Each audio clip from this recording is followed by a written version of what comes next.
The meeting is called to order at 7:01 p.m. Please rise, and the clerk will lead us in the pledge. I pledge allegiance to the flag of the United States of America and to the republic for which it stands, one nation, under God, indivisible, with liberty and justice for all. Thank you, Sharon. All right, may I have a motion and a second that the agenda of May 22nd, 2018 be approved as submitted? Second. Any questions or comments? All those in favor? None opposed. Thank you. All right, we have a public hearing on the school safety plan. So, Me, okay. Mr. McNiff. All right, Alan McNiff, please come forward. Give us what you got. Here I am. Well, thank you very much. So I'm here this evening to walk you through our traditional yearly evaluation of our district-wide safety plan. The items of discussion we're going to talk about tonight is obviously the district emergency response plan itself, talk about the process, some things that we're adding into it this year, and then some other things here that we're going to talk about is a little bit with safety initiatives, some things that we're looking at and have been working on recently. So the first thing is to walk you through the requirements of our district safety plan. So it is required by the New York State Commissioners Regulation 155.17 that we put this together. It is also required by the Safe Schools Against Violence in Education, the SAVE law that went into effect a couple years ago. The document itself, we share this with the New York State Police Department, the Sheriff's Office, and Brighton Police Department for the review, and also when we're completed and it is approved formally, then we provide them the final documentation of that for their records, which gives them all the information about what our plans are. And then finally, again, once it's approved, we provide that to New York State Education Department as per the regulation requirements. What our district emergency response plan includes are, these are the major bullet points. So it's all hazards plan, incident command system, the communication process, mitigation and prevention, preparedness, multi-hazard responses, relocation and reunification, situational responses, facility-related emergencies, medical emergencies, transportation emergencies, crime scene protection, and recovery. Those are the main staples, and there's a lot in our document that goes through each of the processes, the way that we should be handling them. The documents are available for anybody to look at online once it is formally approved. Our current plan is already online and available for the public. Which is slightly different than our building plans.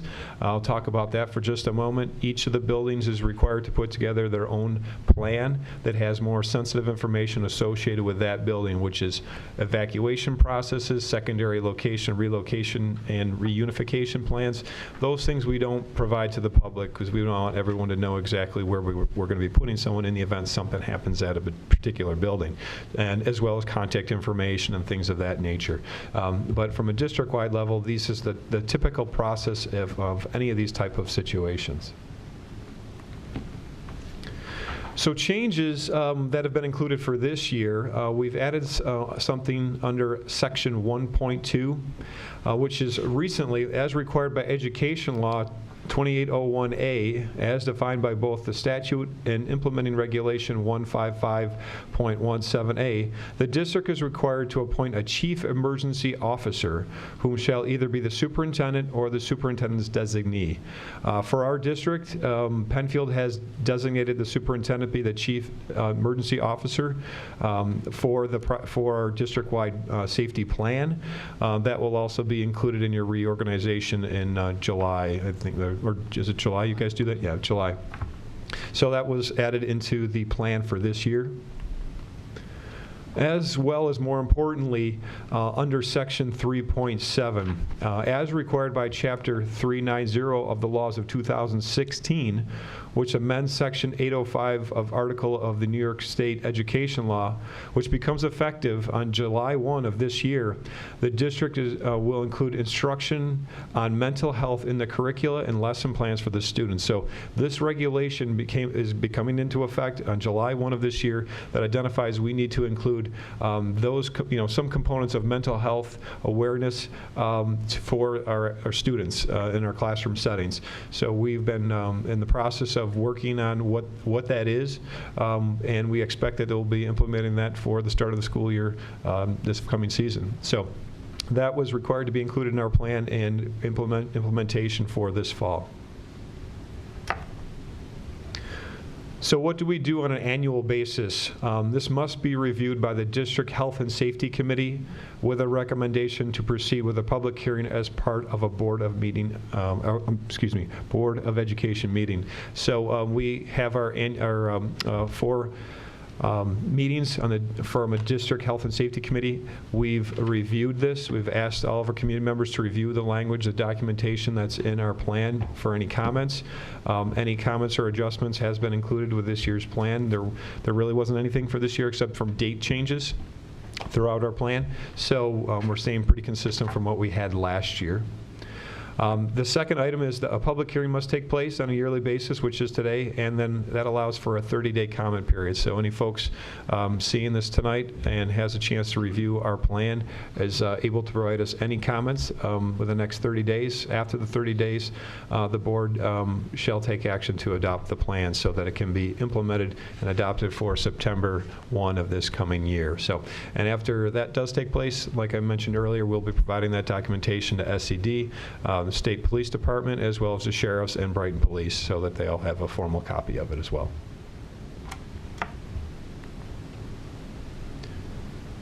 Just want to talk about some safety initiatives, some things that we've been working on or have been doing.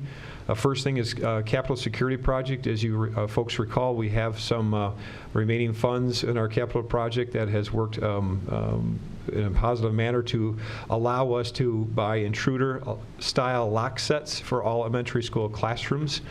For those of you who are not familiar with that, that allows the teacher or our teacher's aide, anybody who has a key to a classroom, to lock the door from the inside of the classroom while the door is shut, instead of having to open the door and lock it from the outside. The reason why we're focusing on the elementary schools is because there's current practice for middle school and high school to already have their doors in the lock position at all times. So there should be no reason to have to lock it from the inside of the classroom, and that's the protocol that has been in place for quite some time. At the elementary school level, they have tried to practice it with locking the doors all the time, but they've had difficulty with students coming in and out on a regular basis for either music lessons or that sort of thing. So one thing that we really wanted to focus in on is let's replace those lock sets with an interior side lock set. It's a keyed function, so no student can lock the doors out on the teachers, but gives us that capability from a safety perspective. So what will happen is this year we're using funds out of our capital project to purchase them through a contract, GSA contract, and then our staff will be installing them so that we have them in anticipation for usage this fall. And then also included that project is the exterior window blinds. We've talked about a little bit at some of our board tours, but for the general public, one of the items that we've included as part of the capital project and is on the agenda for award tonight is, actually, apologize, that's under contract for window blinds. We're going to be putting them throughout all of the elementary schools that have old blinds that are typical mini blind style with a more of a perforated dark panel that allows folks to see from the inside out. But really restricts from those from the outside of the building looking into the building to see students inside the space, which is really nice to have that factor there as well. So that's part of the security project. What's not listed on here, some things as well. We're also replacing some doors in the corridors as well, trying to upgrade them for functionality. They certainly work fine now, but we want to stay ahead of replacement cycle, that type of thing. And then, more importantly, is the Monroe County Sheriff's Office, the relationship that we have with them and continue to build that relationship. One of the items we've recently put together with those folks is we've issued them exterior access cards for our buildings. For that's twofold. One is in the event they need to come in the building very quickly with a locked door in place, they can access into our building immediately. But more importantly, they're going to be using those access cards to conduct building tours during non-activity for themselves. So if they've got some downtime, they don't have calls coming in, they're going to be stopping by and going through our buildings to get to know the buildings and lay of the land even more so. There's a lot of deputies out there that don't have the availability of time to come through during the daytime. So if they're on the weekends, they're able to patrol through the building and get used to the layout. The high school, as a lot of folks know, is very difficult. There's a lot in here, so it's very good for them to understand how the layouts of not only this building, but all of the buildings throughout the district. So that'd be nice to have that happening. Additionally, they have created a new protocol where they're going to be responding to all fire alarm events. So if a fire alarm goes off, instead of just the fire trucks rolling up, they're coming as well. There's rather be safe than sorry is the new protocol that they're following on that end of things too. So that's really nice to see that they're doing that. And then finally, we're looking to run additional drills with their involvement. We conduct drills on various bases with those folks. Even today, the high school did a lockdown drill that they normally do and had the Sheriff's Department part of that. They had their dog canine unit here as well, just to give them some practice as well. And I think we're going to be looking to do a little bit with them more and more as we start to branch into the next year, school year as well. We've had some conversations about some other things that we may try. Again, to try more live drill type application type things. So definitely a great relationship we're building with Monroe County Sheriffs. We're in the same process with the Brighton Police of doing similar things listed here as well. And then at the bottom here, one of the items, and there's others that have been set in place, but one thing worth noting tonight, at the high school, we've changed the protocol for the start of the school day. Previously, there were multiple entrances to come inside the building for students when they're coming into the building, and we've changed that protocol to now 2 primary entrances that are controlled with security staff at the entrances. The hall monitoring staff are right there and able to have control over those entrances. So that really has been a nice staple, and it really hasn't affected how the building functions. It works quite well. We've looked at a lot of other things throughout the district, even on a regular basis, not listed here. We're always looking at camera upgrades, where are we putting additional points, access controls for doors, things of that nature. We're constantly looking at what are the next things, even small things like a window that has a hardware that's malfunctioning. We're on those things immediately as soon as they show up. So not listed here, but it's not an initiative, but it's sort of a protocol. How are we handling things on a regular basis? So I went through a lot there between the district-wide emergency plan as well as some initiatives. So I certainly would like to open it up for questions or comments. Barb. Just a question. District office, is there, are they protected? Well, yes, they are, for multiple reasons, for multiple setups, if you will. So they also follow the plan. The plan is available for them. But the way we've changed the protocol for those folks, we used to have a front door open entrance for anybody coming into the building. Well, now we have a security front entrance gate. So they come into the building. They have to be buzzed in to get in to sign in. And we've also created that front entrance with bullet-resistant glazing. Okay. We've got those protocols and events, and a lockdown button feature as well, too. So in the event that somebody does come into the building, there's a lockdown button that notifies the police immediately. It's the same protocol that we have at all the other schools. As well as transportation and buildings and grounds? Transportation, buildings, and grounds, we do not have a lockdown button functionality to us yet, but we have changed our entrance usage so that we have the doors locked with card swipe access for the staff. Okay. So if there's a visitor, they have to buzz in to get into the building now, so you at least are speaking with that person. Okay. Thank you. Carol? So do private schools within Penfield, do they follow the same district emergency? Same protocol? Yeah. That is not my understanding that they would follow the same protocol as us. So any other privates, then do you know if they have their own plan? Some of them do. I haven't had any correspondence with them, but I am aware some of them have created their own plans, yes. Or they've modeled them off of other plans like ours or other school districts like ours.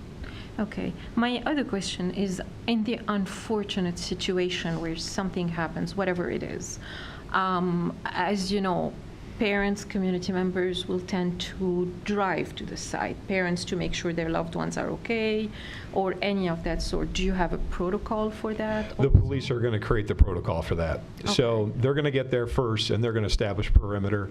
We've actually talked about this in some of our annual drills. We conduct drills with the administrative teams at each of the buildings and district office. And we actually had the sheriff's office in with us last time when we talked about this.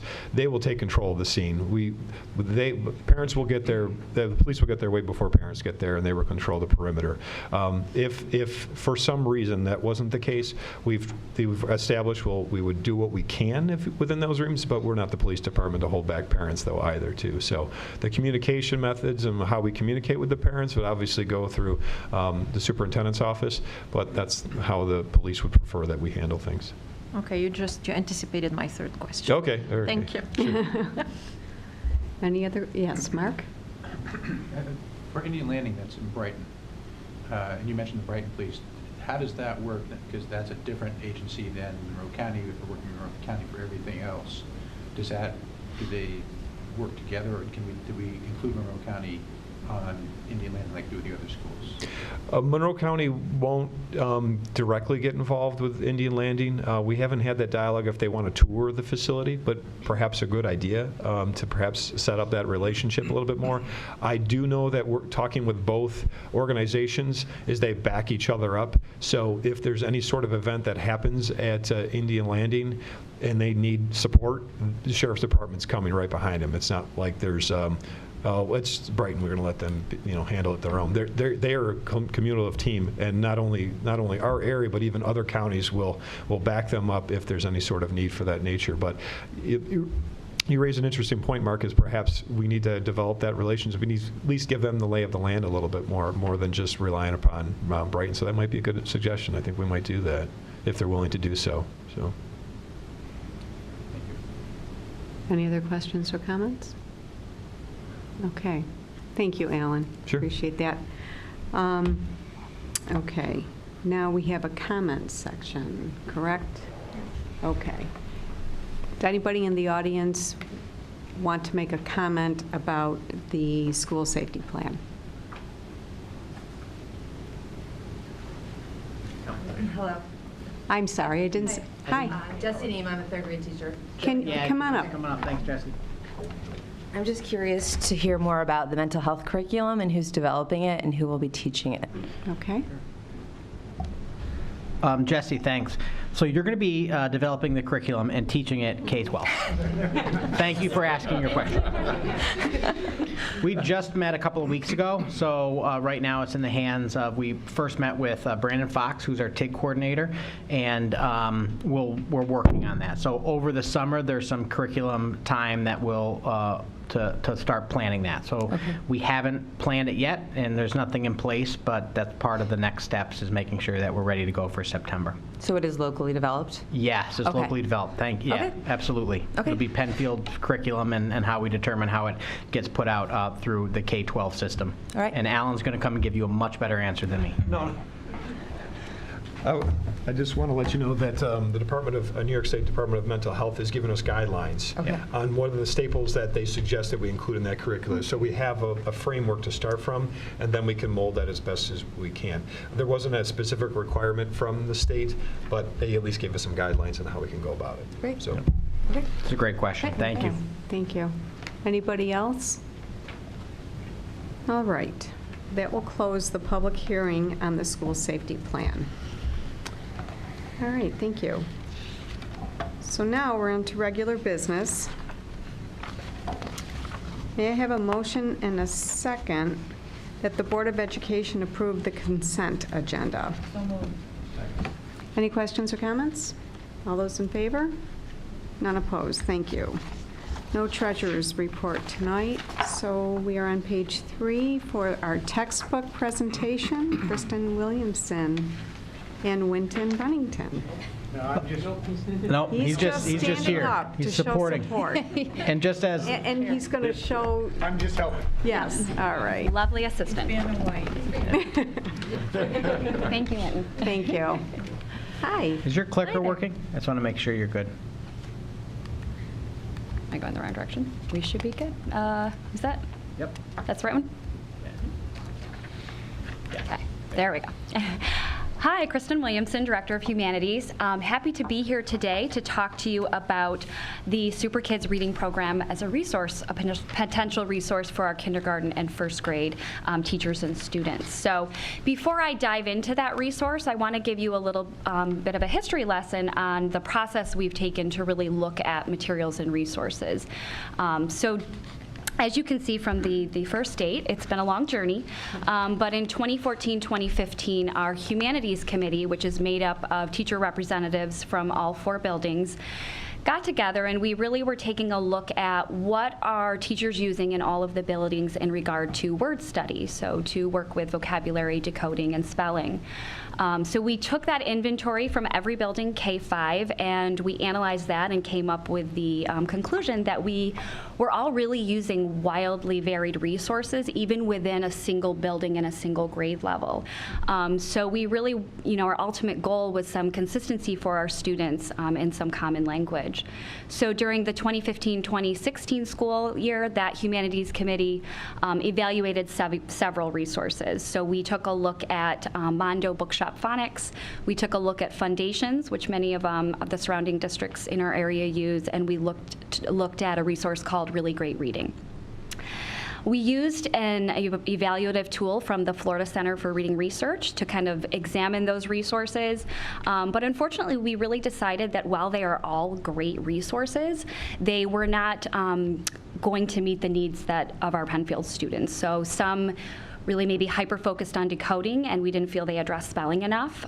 Some, maybe the decoding wasn't then put into context so that students were practicing these skills in text. So we had a little reflective year and a little reset and decided that maybe we need to start with some training. If we want the common language and the common understanding about what best practice is, then let's maybe dive into professional development. And so that's where we started at with 2016-2017, and we're continuing that now. And on the next slide, I'm going to go in a little bit more detail as far as what that professional development looks like. This year, we piloted Super Kids in all of the buildings. So each building had a kindergarten classroom piloting, and each building had a first grade classroom piloting, and I'll definitely talk about that more.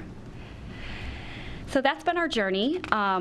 The 2016-2017 school year, where we talked about really getting on the same page with language and the common understanding around research-based practices, led us to LETTERS, which is Language Essentials for Teachers of Reading and Spelling. This is not a resource necessarily for students to use. It's not a program. It's a professional development series that really just guides teachers through what does the research say are the best strategies to use when you're teaching children how to read, how to spell, how to understand vocabulary. So this has been fantastic for us. I went through all 10 modules with many of our teachers, our speech and language pathologists, some of our literacy specialists, and some of our English as new language teachers. And we're bringing it back to the district. So I spent my whole day with our first grade team today going through Module 1 with them. So guaranteeing that they get that information and we build that language. We have principals attending in the future. We have Bay Trail literacy specialists attending. So again, with the idea of building that common language, that common understanding, because we know teachers teach children. Programs don't teach children. So while I'm here to talk about a resource, we want our teachers better equipped to make decisions that will best meet the needs of the kids in front of them, regardless of the resource they're using. The other advantage of LETTERS has been that they've really kind of clued us into some resources that we weren't aware of previously, and one of those resources that they mentioned was Super Kids. They're not affiliated. They're actually published by 2 different companies, so it's kind of nice to have a clear view on what their opinion of it is. So these trainers are people who evaluate these resources and kind of can give you a sense of, here's some things that really connect well to the eye movement research, connect well to brain research. So that's where we kind of started investigating Super Kids and decided, let's give this pilot a go. And so we began that journey this year. So Super Kids is basically a resource that integrates the spelling, the decoding, the vocabulary, the comprehension, the listening, the dialogue in a very systematic way, and yet the kids are placed into texts that are very high level and authentic. So in kindergarten, our kids are introduced to these Super Kids characters. They all get these little plastic figurines, and they really grow to love the characters. They come from diverse backgrounds, diverse families, cultures. They have likes, dislikes, and through my conversations with the students, they find one that they connect with. Often it's the dog or the cat character, but good for them. So in kindergarten, the real goal is they meet these characters who are then connected to letters and sounds. So we start with Cass. Cass loves cooking, and she knows a lot about the sound K. So the kindergartners are learning letters and sounds deeply, and then by Unit 6, they're blending them together. So they begin blending earlier than we typically would have in kindergarten, but we're not doing things we maybe used to have done as far as digraphs and vowel patterns. It's really about a depth of knowing the letters and sounds and learning them so well that there's a fluidity as they're blending sounds together into words.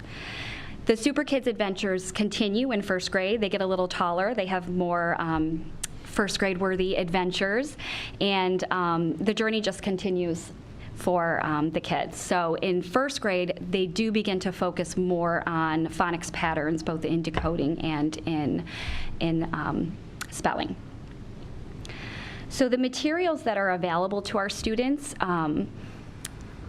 the one on the left is from one of the readers. So the kids all have access to a reader in which, again, they're looking at a controlled text. So in this example, the lesson is focusing on the digraph CH or the sound ch. So you can see everything up there that child can decode. They've been explicitly taught how to read that, but it's a full story. This chipmunk is super naughty. So there's a problem, there's a solution. And then it's connected to their spelling work. So all of those words in the spelling list all have that CH digraph. They're hearing that ch sound. Mm-hmm. And then in addition to the reader, each unit has a full library of books that, again, are controlled but very authentic in that they present full stories. And those are leveled, for supported text, an on-grade level text, and a challenging text. We're all working on ch, but the complex text has, more words on the page, potentially higher level vocabulary, where there's maybe more of a scaffold in the lower level text, or the sentence structure may be a little bit more simplistic. But we're all working on that ch.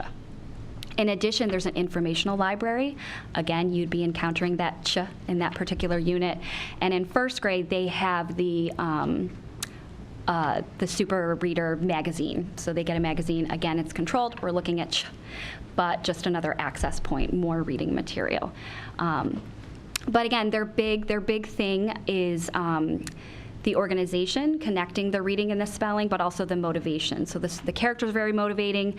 The decoder, or the word workbook on the right there is actually a super secret decoder. All the kids get the little red transparency that goes up to it, and these pictures are revealed. So very, very motivating for our students. And then there's the connection to technology. So the teacher has access to a teacher portal. So all of the materials that the teacher receives, he or she can also access online.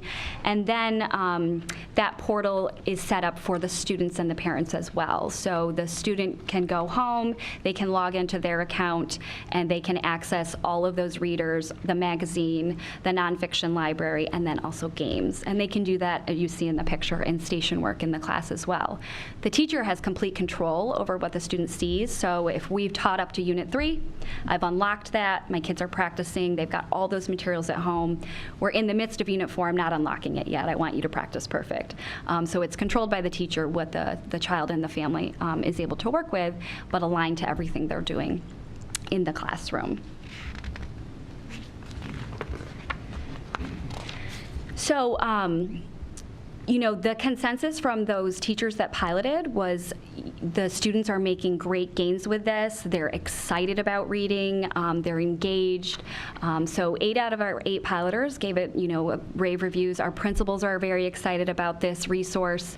But probably more importantly, our students are super excited. So Williams, you know, connecting to the explicit vocabulary instruction that happens in Super Kids. So while you're learning to decode and encode, you're also exposed to some novel vocabulary. So Cook's casserole concoctions. And so we're talking about, what is a concoction? What does that mean? Xander, these are his thoughts.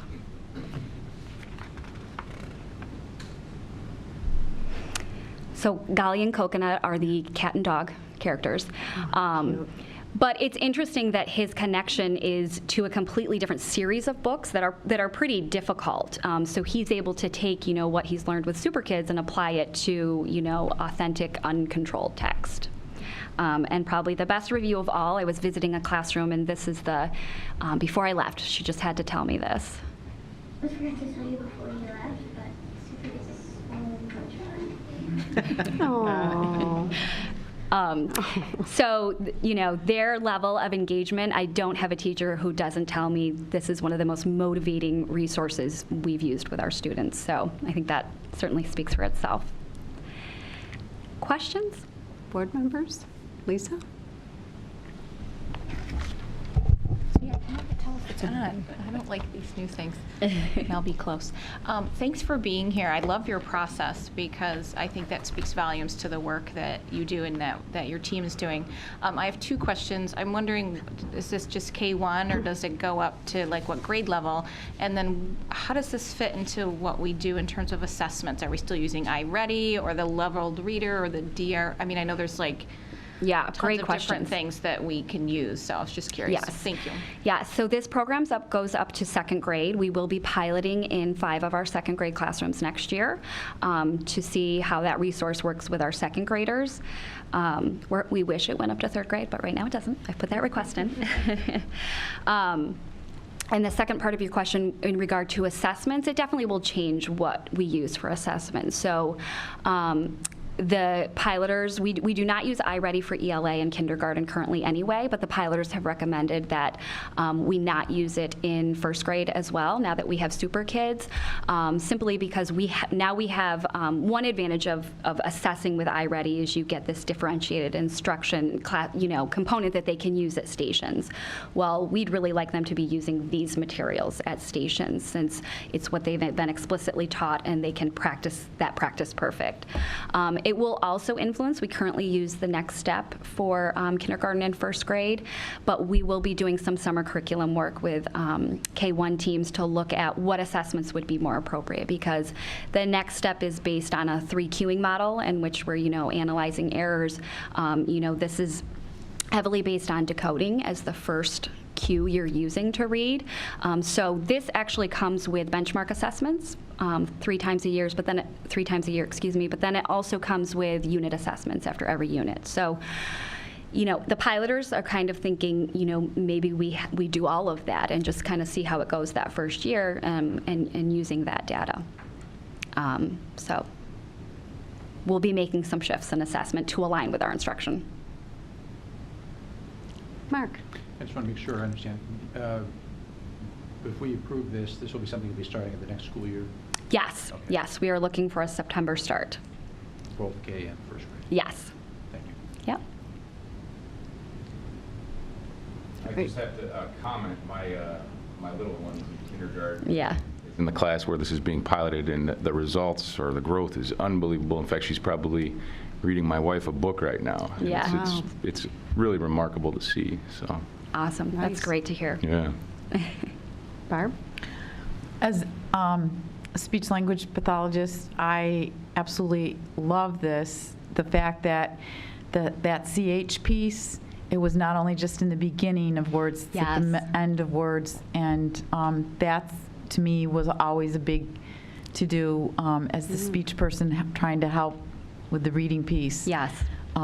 So kudos to you guys for picking that up, because Yeah. that, I think, is going to help assist the kids who have the speech issues Yes. with their blends and everything else. So, Definitely, definitely. Okay. And that letters training is from Dr. Louisa Motes. So we're doing a lot of work around those kinds of things. I've always said that reading and speech and language go hand in hand. Yeah. So, thank you. Yeah, thank you. Any other questions or comments? Yes, Dr. Putnam. Thank you. So I had an opportunity to be in a couple kindergarten classes and see it in action. Oh, cool. And I just really think your presentation did a great job showcasing for the board, who doesn't get in all the time, both the complexity of the program and really how much the students love it, because they Yeah. really do connect to the characters. So, it's unfortunate my kids are in 4th and 5th grade, so they won't be able to have that. Sorry about that. But I think the presentation was wonderful. I just wanted to say thank you publicly for that, because it really got to the heart of what this program is. The fact that we piloted it for a year in a couple of, in a classroom per school is Yeah. also great, before, I think, for the board to know in terms of being fiscally responsible, before we go out and buy a large-scale program across the board and determine it's not the program we really want or that our Yeah. teachers don't really enjoy. So this process has really been great. And I would you. just ask if you could please go and find out if your little one likes golly or coconut. That would be great. Just find out. Thanks, Kristen. Thank you. One more thing before Yeah. you go, though. I would think that this, coupled with the full day K, having that time. Really, Yeah. when you think about the advantage of the full day K alone, and then you look at the advantage clearly of what you just presented to us, I can just see, I would be very hopeful if I were you. Yeah. For Yeah. progress and seeing some of this progress faster and giving that base and that foundation for learning, because like Barb was saying too, this is it. Speaking and being able to understand what you're reading, that's the foundation for everything. And when you get that young, Yeah. then you really are setting up much more success much quicker. Absolutely. It sounds exciting. Yeah, we're very excited. Well, thank you. Great, thank you all. Have a good Appreciate night. All right. Thank you. Winton. Winton Nice job, Barrington. Winton. Yes. Okay, our tech plan, Ed Turkowski. Hi.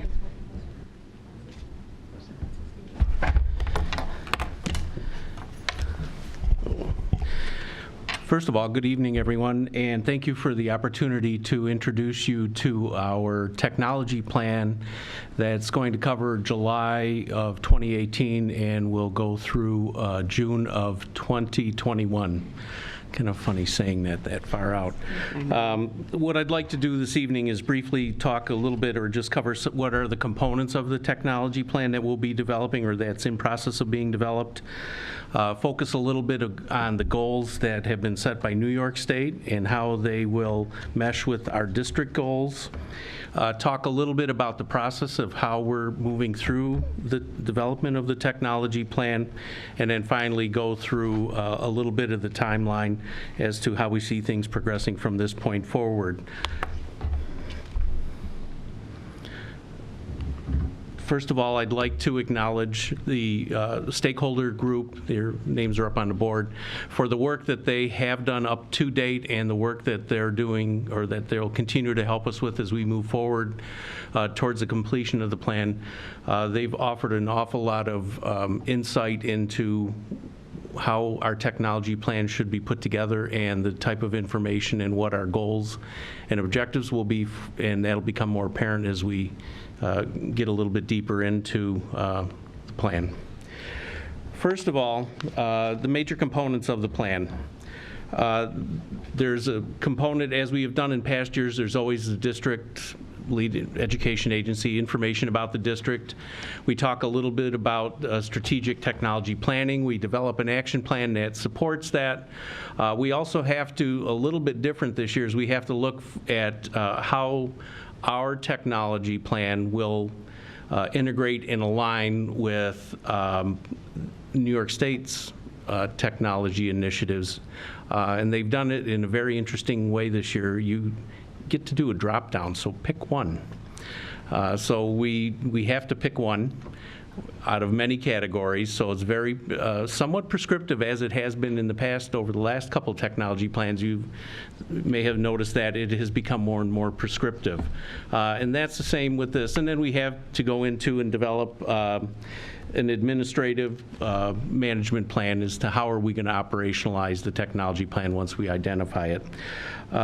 This year they have made a substantial shift. They took out many questions. No longer do we have to answer how many laptops do we have that are 10-inch screens, how many laptops do we have that are 12-inch screens. It has really shifted a lot in its focus. So they removed quite a bit, but they did add a couple of interesting questions that will cause us to think a little bit deeper. Here's New York State's vision for a technology plan. They want to shift from equipment focus. It was always about what? What are you going to do? Do you, first of all, it started, do you want computers in your district? And we had to go through a process back in, years ago to identify that. Then it shifted to what types of technology do you want to put into your buildings, and we would gather input on that. Now that we've been through those phases of development, they have made a prescriptive shift towards instruction. How are you going to integrate technology? So the equipment and the stuff, if you will, has taken a backseat, and now we're focusing on how do we do this integration, and what does this mean? What is this impact going to be on our instructional program? We also have to make sure that, again, we do that alignment with the expectations of the Board of Regents. And we also have to then make sure that that all aligns with our district goals. And so far with the work of that stakeholders group, we're real close. We're there. So just briefly, here's a quick overview of NYSED's goals, just so you have an idea of what we're measuring against and working towards. Supporting student achievement engagement, technology-enhanced learning environments, equitable access. That's a new one, is making sure they have now stated it specifically. We've always done it, but now they're specifically stating there will be equitable access to technologies across the district.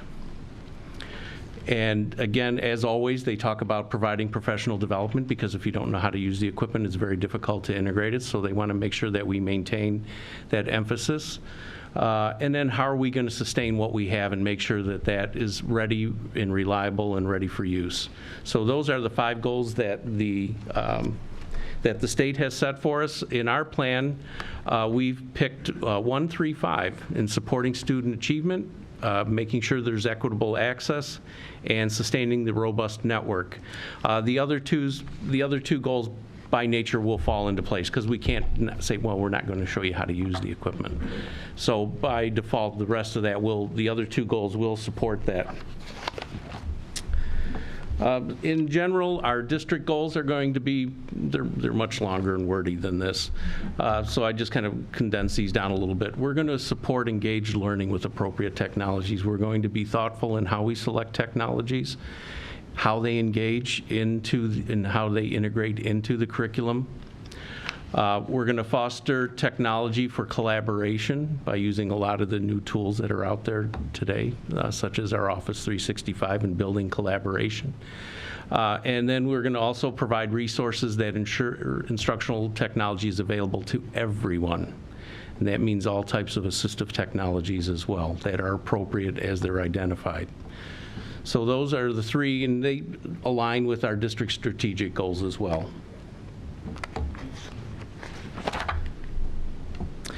The overall review process is we're currently in the phase of developing the plan, working on it. We're quite a ways down the path. But when we're done with that, we submit it to our regional information center, which happens to be Monroe and BOCES. Monroe and BOCES will look at it, identify areas that they think may need bolstering or say it's okay. Once they give us the okay, it comes back, we finalize everything, and then at some point it goes off to New York State Ed Department for their final approval, and then they send back give us our final approval letter once it has gone through all these checkpoints. Here's our basic timeline. We've started working on this in February. We anticipate that we'll continue work through the end of June, fine-tuning things. Between June and sometime in mid-August, it has to be submitted. BOCES has a final submission date in mid-August. So between June and mid-August, we'll submit it, and that will be a process of back and forth between us and the RIC to make sure that our plan is in compliance. And that can occur all the way up until October 26th. And October 26th is the date the state says it has to hit. It has to be entered with everybody's approval into their system as the final date. We hope to not wait till October 26th. I think we're planning on making sure we move that as quickly forward as we can. In summary, our technology plan for the next few years is going to work about and talk about supporting engaged student learning for all students. It's going to support collaboration and communication, and it's going to provide the appropriate instructional and operational technology for our district. If I can just jump in a second and fill in a couple of things where Ed said, and thank you, Ed, I appreciate that. Where we started with this, when Ed and I first started working on the plan, we started initially together, putting our heads together, and this is very different from the work that Ed's done in the past regarding our district technology plans. But we've made efforts in the Office of Instruction not to have goals that are wildly different from our strategic plan goals, our 3 goals. We really try to stick to that. We did that through the Ensured Focus on Learning. Our professional development plan, which I'll talk to you about later on tonight, is strategically aligned to the strategic plan and those 3 goals. So when we started this process, we started with the 3 goals that the board has set forth and kept consistent for us, and we started by mapping those against those NICED technology plan goals. But as we were working through that process, we felt it was necessary to tweak some of that language a little bit to give it a little bit more of a technology focus, not just an overall learning focus. I think it's also important for the board to know that there were questions within the plan development where we have to address the needs and how we're using technology for certain populations, subpopulations of students within the district. There are questions about technology that's being used for students with disabilities, for our English language learners, for our students who are identified as being in poverty. So it's far more detailed around instruction and the instructional environment than it's been in the past. So those are questions that we're working our way through, and then it does require us to put in some action steps around how we're going to work toward achieving the goals that we've set forth, our 3 goals. And so as we work through the process and get our final draft to BOCES for review and get some feedback, once we get that nailed down a little bit, we'll bring some more detailed version back to the board to see again later in the process. Oh, I appreciate that. You just answered one of my questions. Board members, any questions? John? Thanks for the presentation. The NICED goals, do you guys foresee those changing frequently? If you want to compare it to learning standards, they might change frequently, but let's hope they last the 3 years of the plan, I guess, is what we might say there. And then so far into the development here, how far off is the new plan or proposed plan from what we currently have? The last plan really was focused heavily on providing that how much of this do you have, how much of that, how many computers do you anticipate buying, how many. It was more operational in focus, I would have to say. What's your bandwidth? It was very operationally focused. It had instructional, but all of that has changed. So it's a pretty decent shift in focus away from all of that. They reduced it, 10, 12 questions, more than that. So it's definitely very visibly a shift towards instruction. But the benefit of that has been we've been able to align it more closely to the Office of Instruction Action Plan, District Strategic Plan, and our Professional Development Plan. So we've got better alignment, I think, there when we're talking about instruction and professional learning and impact in the classroom. And then one more, sorry. I think you rolled out Office 365 like 2 years ago or 3 years ago. Around 2. Yeah. What kind of process is in place for feedback or grading these plans as you roll them out? If they're adequate for what we need, how often do you review what's in place now? Is that what does that occur during the development? Not so much during the development of the plan. I mean, we're constantly getting feedback from our teachers and from our users around Office 365 in and of itself. And so what we've looked at is, and some of our work as an Office of Instruction team is around implementation science and trying as often as we can to do smaller cycles of implementations of things. It really doesn't work with this plan in and of itself, but an example of that might be as we look at new devices to put in student hands, as we talked with the board about, we're looking at devices like this. We're not going to buy 1,000 of them right off the bat. We're going to buy a couple hundred, spread them out across the district, have the teachers and the students engaging with them, do a cycle of implementation where we can gather feedback and then adjust appropriately. I don't think the plan now, as Ed talked about, is not so much about the stuff, so we don't see cycles of review within that so much, but those are our more internal processes as we're implementing new devices, new programs, new strategies with technology. Thanks. Mark?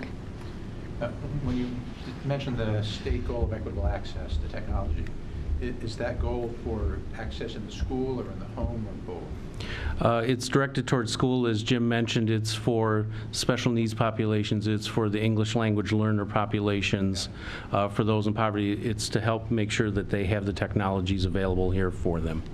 And so with that, then, you know, the technology at home has a big impact on what the students can and can't do versus their assignments.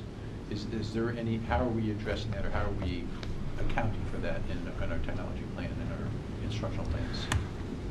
I would say there isn't anything specific in the plan or that requires us to provide technology at home. But if we're going to do it for one student, you know, we have to make sure that that access would be equitable. We have to make those decisions yet, you know, as we talk about looking at providing technology to students and putting technology in their hands, as we study what one-to-one looks like in other districts and figure out what that might look like, that's when we would start to talk about, well, are we going to allow the technology to go home or not? And then when you start to have that conversation, you then have to talk about connectivity.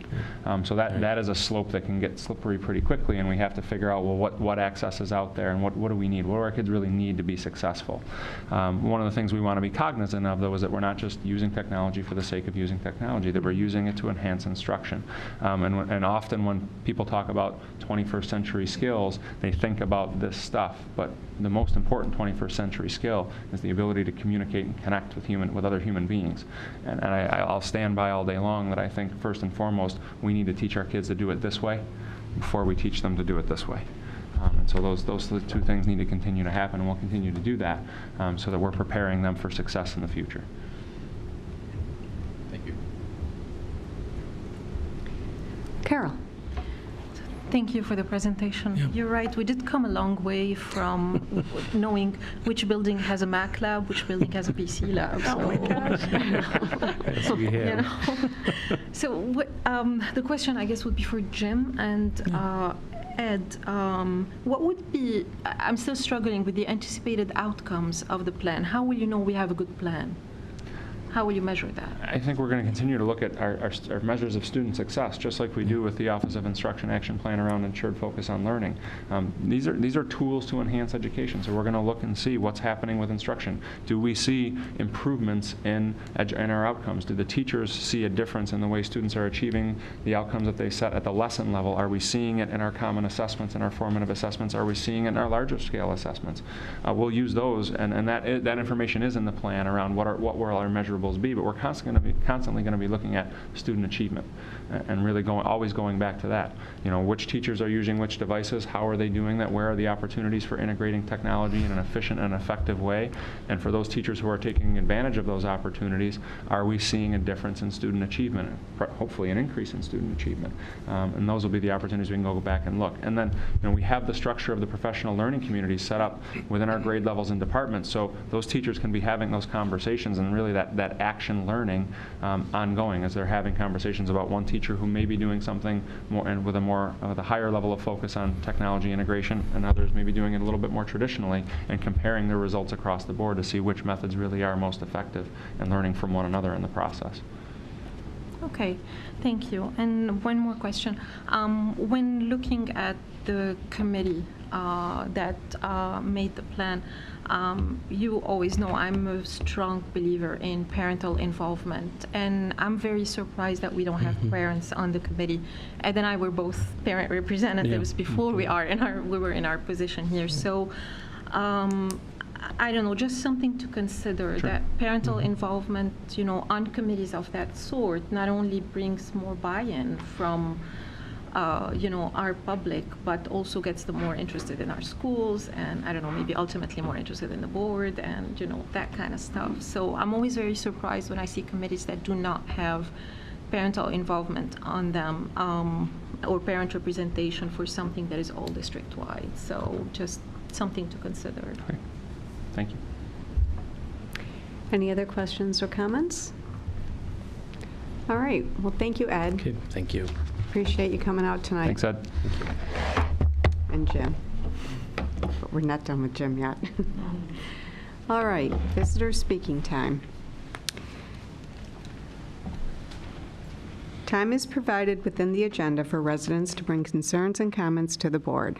Comments should not be related to any particular individual or to the specifics of negotiations, since it is not proper for the board to discuss these issues in public session. A request to speak comment form must be filled out prior to the start of the citizens' comment period and given to the district clerk. It is expected that speakers will limit their comments to 5 minutes or less. The board reserves the right to limit the total amount of time spent on the citizens' comment period based on the length of the agenda. Written communication to the Board of Education is encouraged as well. And I see that Mr. Polidori is here to speak tonight on school safety.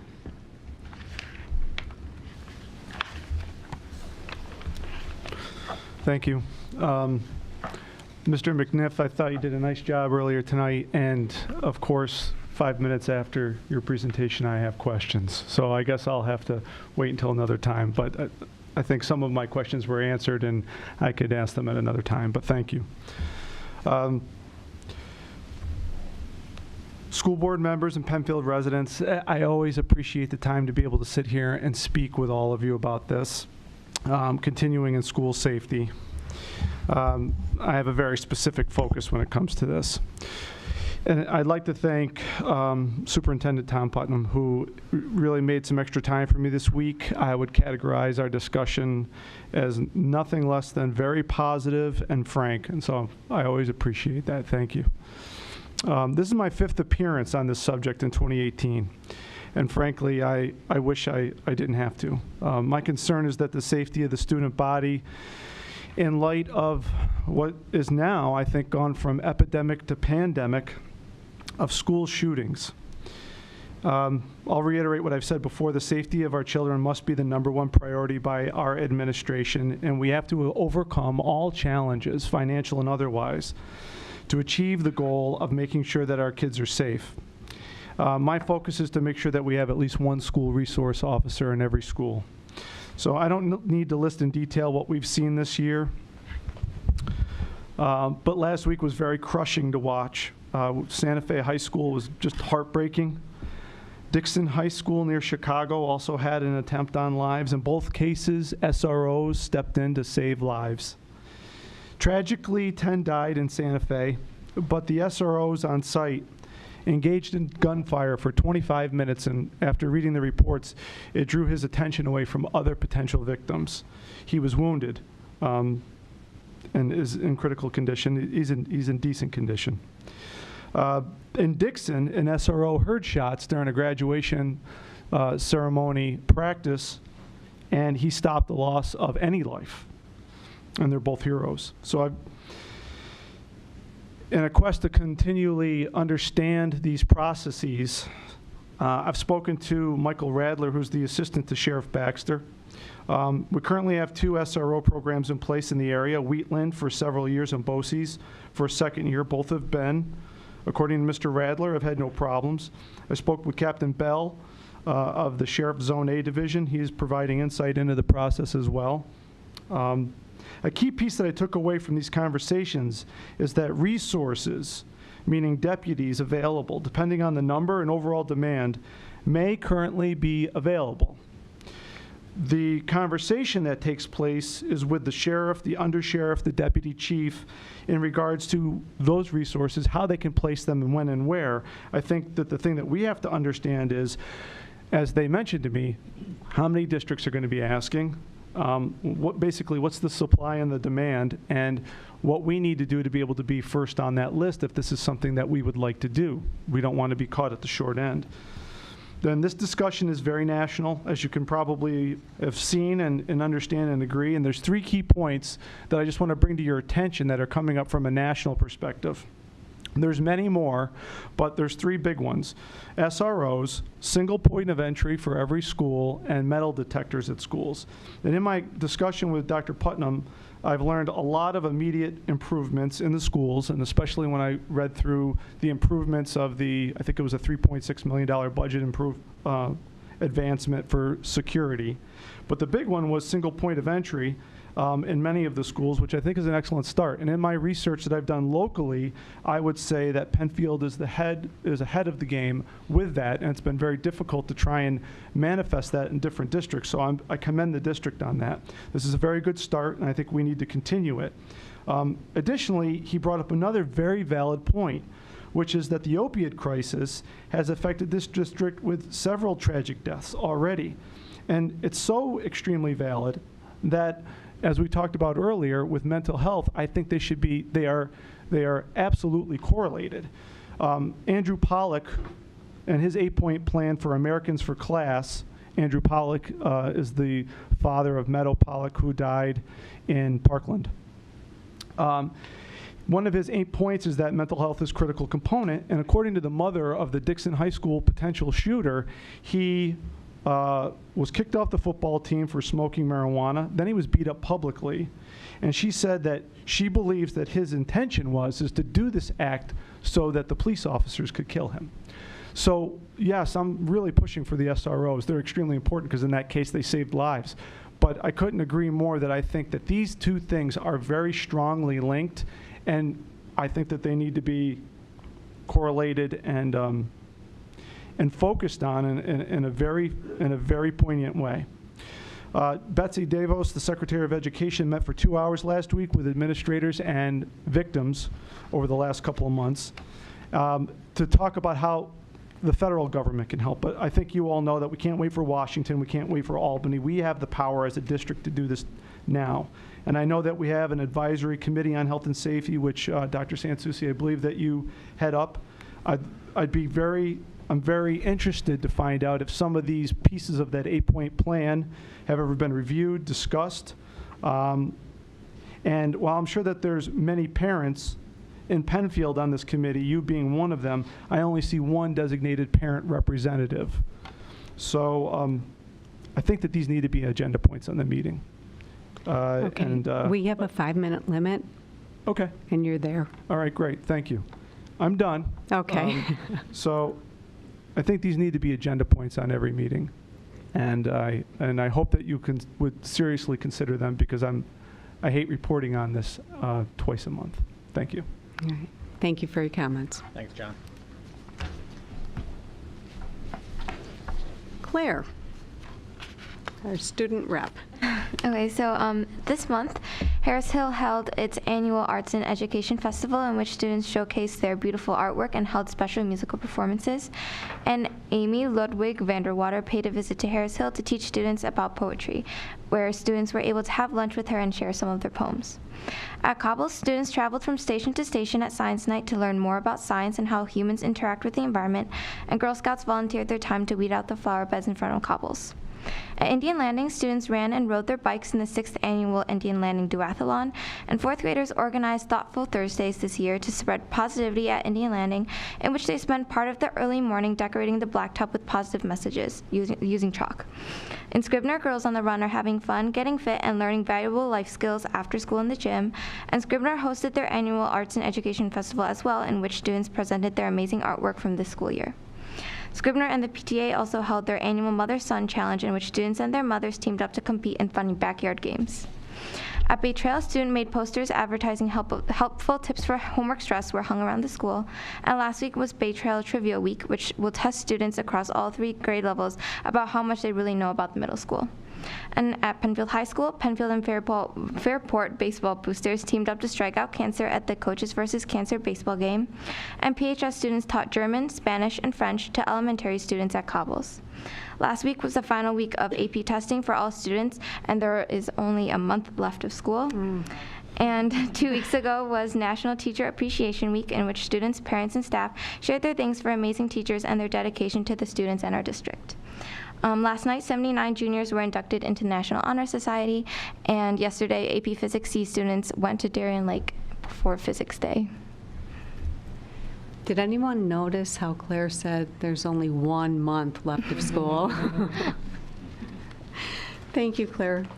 Any questions or comments for Claire and the wonderful job she's done for us all year? All right, thank you. Okay, superintendent's reports. I think next year we got to set this up where the student rep goes after me, because Yeah, they I always know. do such a nice job, so thanks, Claire. I realize my clicker's not working. Hang on. Maybe. No, Kevin, could you grab me the other one? Sorry. Oh, Wait, did you get it? that was Dr. Sansucci? All right. Kevin, I thank you very much. That's Kevin, everybody, the man behind all of our work. Thank you, Kevin. So I have some student and staff honors, and then I'll turn it over to Mr. Pfeiffer at the end for professional development plan update. And so this was all over social media, but an Excellence in Teaching Award. Bay Trail 6th grade English teacher Mike Geraci was honored with the Empire State Excellence in Teaching Award. So our Lieutenant Governor was here, presented him with a award along with a $5,000 check. And Mr. Geraci announced prior to this that he will be donating that check to the American Foundation for Suicide Prevention. Congratulations to an incredible teacher, and also just neat because it's the first time anybody who won this award actually wanted to donate the money to a foundation, and so they had to find a new process in order to do it. So the fact that he's also shaken up Albany was wonderful. But really surprised. The kids were wonderful, and check out both our Twitter and Facebook pages that have some additional information and great pictures.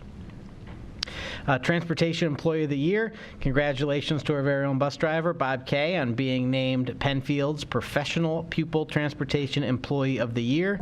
And Bob has worked for the district since 2012 and was honored at the annual Transportation Awards banquet earlier this month. I was unable to attend because I was at seminars here at the high school, but I know that I think Mark attended, and Barb and Nancy Bradstreet, as well as Gina from Transportation and Bob, and just a great opportunity to thank one of our great bus drivers. We know that our drivers are the first thing most kids see when they head to school in the morning, and so they're just an incredible part of Team Penfield, and Bob is wonderful. Best Community for Music Education. The NAME Foundation has named the Penfield Central School District among the 2018 Best Communities for Music Education. This national designation is awarded to districts that demonstrate outstanding achievement in efforts to provide music access and education to all students. Congratulations to our music students and staff on this recognition. We have incredible music staff, incredible students, and of course through the Suzuki partnership, incredible parents who come in and help as well. So it really is a great honor for our music education. The congratulations to the PHS Science Competition Club for its success at the Regional Envirothon competition. I love this. PHS teams took 3rd, 4th, and 5th place out of 16 teams in the competition, and special recognition goes out to the team of Maria Meck, Jay Carrera, Liz Elzut, Anna Baumer, and Alex Bishop for taking 1st place in the current issues event. So really great opportunity for our kids to get out there and showcase what they're learning here at Penfield. Really special recognition for two people I didn't see we that all one know. coming. I snuck this one in. Whoa. So congratulations to Catherine Dean and Mark Elledge, our 2 board members, happen to be president and vice president, who both have achieved the Level 3 Board Mastery Award for participation in NYSBA Leadership Development Opportunities. And so, hang on. not hiding under my desk. I have to present to both of you a wonderful gift from the New York State School Board Association, a certificate, a great folder, and what appears to be a check, but it's not. It's a one in-person training free of charge. So congratulations. wonderful. Maybe we could have a Thank round of you. applause to our two board members achieving that.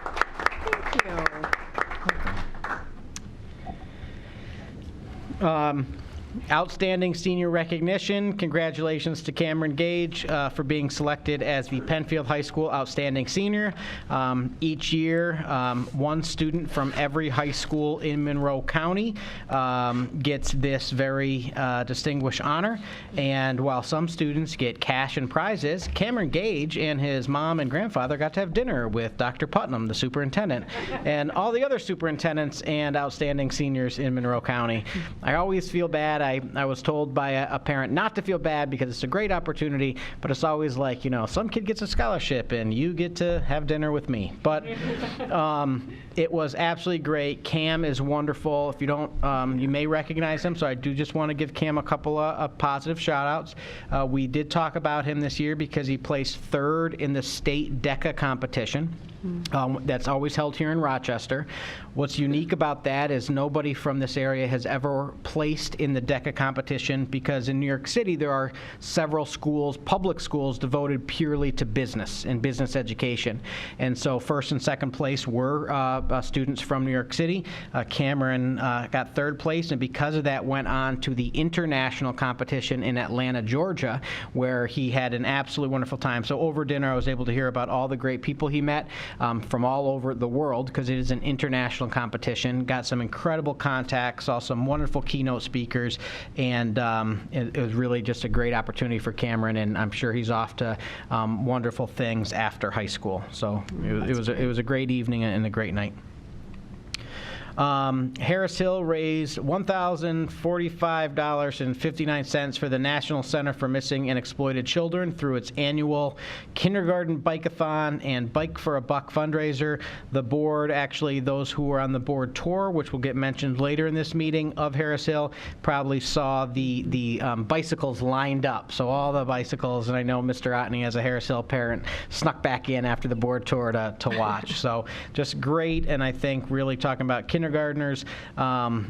raising money for such a great fund. It really starts at a young age about giving back to your community and your greater community. And so just kudos to Harris Hill and our students over there. And that is it for my my superintendent report. All right. Thank you. And I'll turn it to Jim for the professional development plan. Thank you, Tom. Not a major overhaul and not a lot of new information for the board or the public regarding the professional development plan. As the board may recall, when we developed this particular plan back during the 13-14 school year, it was a plan designed to go from 2015 through 2019 so that we could build on that consistency based on the board goals, based on the Office of Instruction Action Plan, the Ensured Focus on Learning. And so really the only changes within the plan for your consideration are updates to dates so that the forms in there have the proper dates on them for the 18-19 school year. And then we also fixed a couple grammatical errors that we had missed. And then we had to update the CTLE chart. You may recall that now with CTLE instead of professional development hours, if a provider is not already approved by New York State and that's someone you want to use to provide CTLE to your teachers and staff, you have to sponsor them in your plan. So there were several folks who we had in our chart who are now approved by New York State, and then just looking down the road at some folks we might want to bring in, we wanted to make sure that we put them into our plan in the event that they weren't approved by New York State. So very minimal changes. This revision is out now to the committee itself for review and approval. I've already received word back from I think 6 of the members with their approval, so I'm waiting to hear back from a couple more folks. You do have an electronic copy on SharePoint in your file for you to review if you have any questions, and then it gives you a couple of weeks before our June meeting and hopefully have your approval then, and I can let you know if there were any suggestions for changes at this point from any other members of the committee at that point. So very minimal change, and we're looking forward to carrying that plan through the next school year. And then during next year, if need be, it'll be open up for further, more in-depth review and any more significant changes that'll be brought back before the board for use in the 19-20 school year and hopefully beyond. I'd like to continue this cycle of having plans that give us a few years to continue to build on our efforts and go from there. So Any questions or comments about the plan itself? Lisa? I just had a quick question. I'm just looking through it.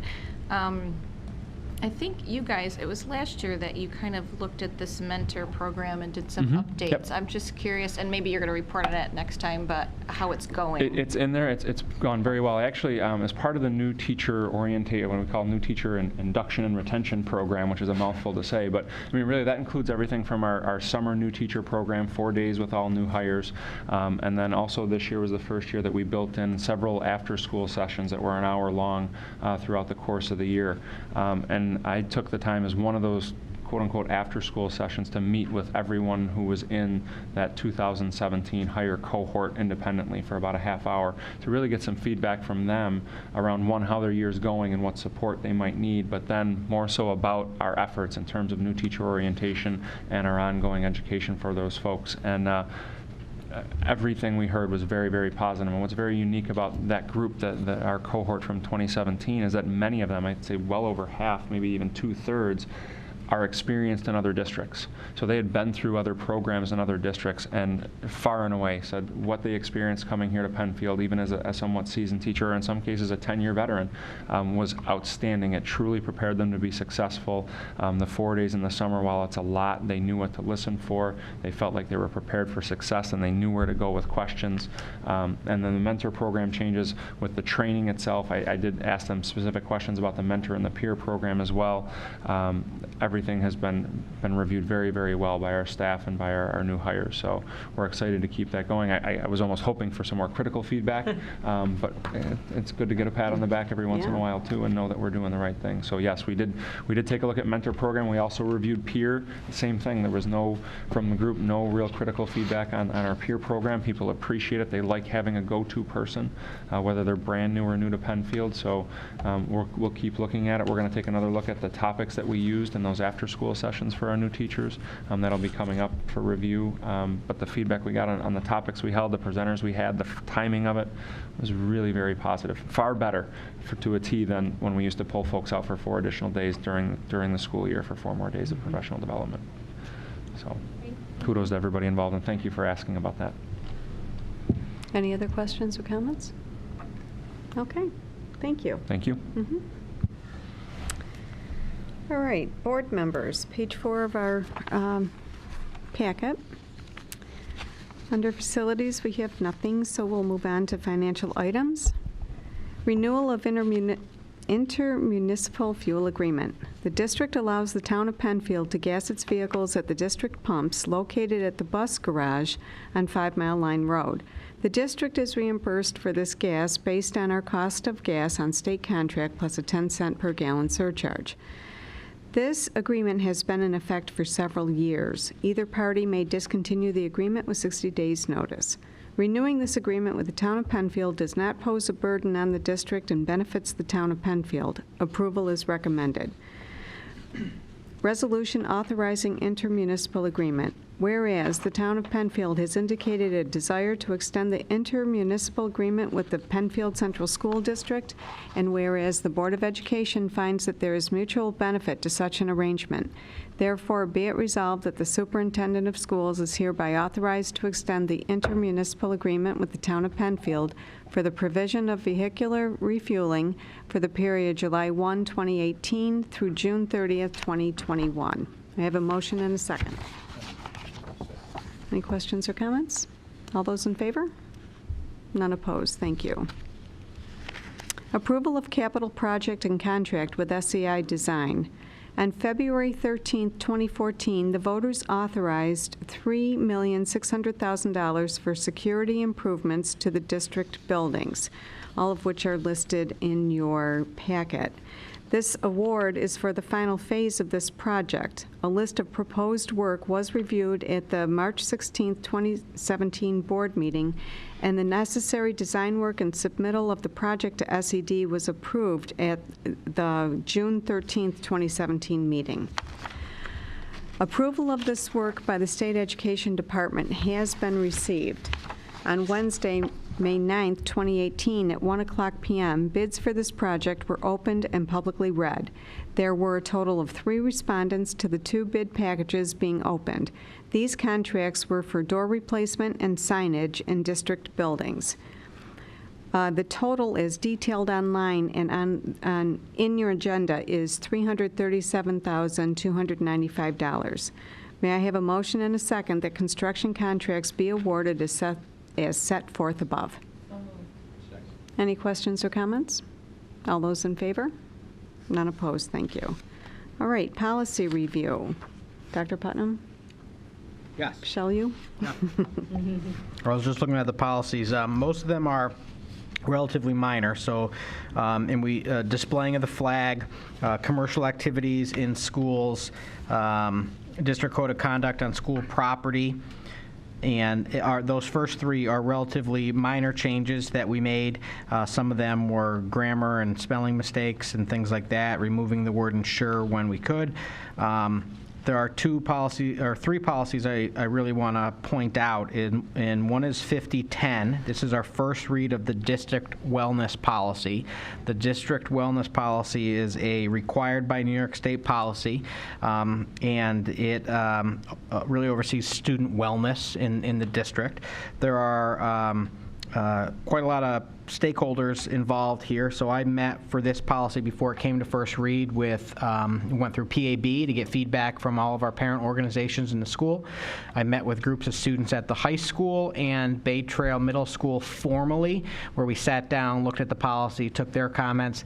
Informally, I met with elementary school students during lunchtime, but much more informal, as opposed to handing them an 8-page policy packet and asking them to read it. Super Kids isn't involved. Yeah, Super Kids, we can, maybe in a few years, but just having some conversations, because I did want to get their feedback too, as well as it's been through the district safety committee, health and safety committee, and really, I would just encourage everybody watching to go on and read the policy. It's up on the webpage under policies for review, and it's required by New York State. The next policy, meal charging and prohibition against meal shaming policy. This policy around charging meals and what we do, we actually reviewed it just recently and made some changes, but then New York State just passed a new law that goes into place. We have to have this approved by July 1st and submit it, and basically it's really trying to ensure that students are not shamed if they don't have money to pay for meals. While we don't do that in Penfield, and while we don't have any audits where we have ever done that, this is one of those policies from New York State that there were some areas where students were being, New York State's term, shamed for not having money to buy lunch, and so this is sort of a blanket policy, but we are required to have it. I encourage people to go and take a look. We did not make many changes to this policy. The policy committee decided, with recommendation from Dr. Sansucci and myself, to use the language from the policy service we use, which is Erie County, and so Erie BOCES. And so in order to make sure we can get it in place by July 1st, we left the language there, but probably will make some decisions after we get it approved to take a look and maybe make it a little bit more like a Penfield policy. This is one of those ones where it's a state mandate that was handed down, and we have to get it in place. And the next one is one that's exciting. So it's therapy dogs in schools. So we currently have therapy dogs come into our elementary schools and middle school on a routine basis. They go to the library, and we refer to them as reading dogs. And our kids, little guys, and at Bay Trail too, they read to the dogs. They're certified therapy dogs, and if you've ever been to the SEPTA book fair, those are the same dogs, and they're really wonderful. I actually was approached by a mental health provider at Indian Landing, who's also a therapy dog owner, and this started back in September, and we started having some conversations about whether we would allow therapy dogs in school. And my answer as a good superintendent is no, because we don't have a policy. So I brought this to policy committee. We've talked about it all year. We reviewed policies around. I will just share with you and the public that Erie BOCES, when we reached out to them, they don't have a sample policy, but what they shared with Sharon Erfitz is, wow, we're getting a lot of requests for therapy dog policies, because this is something that really people are looking at around social and emotional needs of our students. So this policy, I encourage everyone to go and take a look at it. It's written as a pilot policy for 1 year, and the focus is on school psychologists, counselors, and social workers, not classroom teachers. And it really is a pilot to see what we can do with the potential of bringing therapy dogs in. They're owned by the staff member. They won't be living in the school. They won't be they won't be staying in a classroom location, but more in the offices of potentially our counselors, social workers, psychologists. Right now, I only know of one therapy dog from Indian Landing that would fit the mold for our policy. There are regulations tied to it. There is forms that need to be filled out and approved, and I appreciate the policy committee's willingness to think outside the box with this policy and see what we can do with it. So I think we have some Indian Landing folks here, so very excited about the potential for a therapy dog in that area. Oh, real quick before questions, I have gotten, and the board has received feedback on several of these policies from board members, so that will go back. We're meeting, the next policy committee meeting is the 31st, so we'll review all that and come back for a second read and potentially approval. Okay.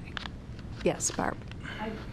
Are you aware of electronic pets that are, and the reason I'm bringing this up is at the other end of the spectrum, senior citizens, I do know that there is an electronic cat, and then it is brought to the nursing home and is brought, as therapeutic, but I just wondered if that was... No, I'm going to keep a straight face. We're talking about dogs, but... and say, no, I haven't heard about that. I think that's interesting. Our policy does require a phone reference call with a veterinarian. So I don't know if electric cats have veterinarians, but it is possible. And honestly, a program. I can picture in my head what it is, and I think it could be something pretty interesting. And oh my gosh. It doesn't walk or anything like that, so it just sits. And I do know that has been an issue for some of our wonderful senior citizens that put it down on the floor and trying to make it walk. But for the most sitting part, on the lap and doing the petting. And pull, soft ears and purrs and closes its eyes. I know that it, it's I'm with you. Sorry. No. No, as someone allergic to cats, I think I'm going to look into one of these. Well, right. I think you should have brought it up when Ed was here, so it'll be part of our technology. Well, that's true. Yes. It's a good but point. I do know. Let's put one together. Yes, I can find out more information about that if I can guarantee you I'll be Googling tonight. Okay. So Okay. But I do know for a fact that it's been very effective for somebody with dementia, and it's helped to calm That's at great. the nursing home, because but I only know of the cats. I don't know of any dogs. So just I will be researching that this evening. So leave it to me to bring. Is that golly or coconut? it's coconut. I think Okay, coconut all right. from Super Kids. I think coconut or Just golly. Right. Just checking. All right. Thank you for that, Barb. I will. I didn't want. Were there other questions? No, that was it. Oh, no. Yes. Carol. Well, I'm disappointed because I really wanted to meet the dog, especially that I hear that he writes his own PowerPoint presentations. So not to call her out, but we do have Tessa Greeno in the audience, and so she was very interested. The first meeting I had, I think the board will appreciate this. So the first meeting I had with Ms. Greeno was around the dog, and she said I almost brought the dog in, but I didn't want to put too much pressure. But I did bring you home baked cookies. So No there was pressure pressure. there. But as I'll tell tell anybody that, while I love cookies, I think you know I'm pretty, I can't be swayed. Yeah. Well, no, you can't be swayed. So I will dogs say, though, because you get brought it up, that I think, in case he is watching, Simon is a beautiful dog, a small little guy, approved as a therapy dog, fits the bill of what we're kind of looking for as an opportunity. What I really like is the concept that we're not going, there are districts that have therapy dogs everywhere.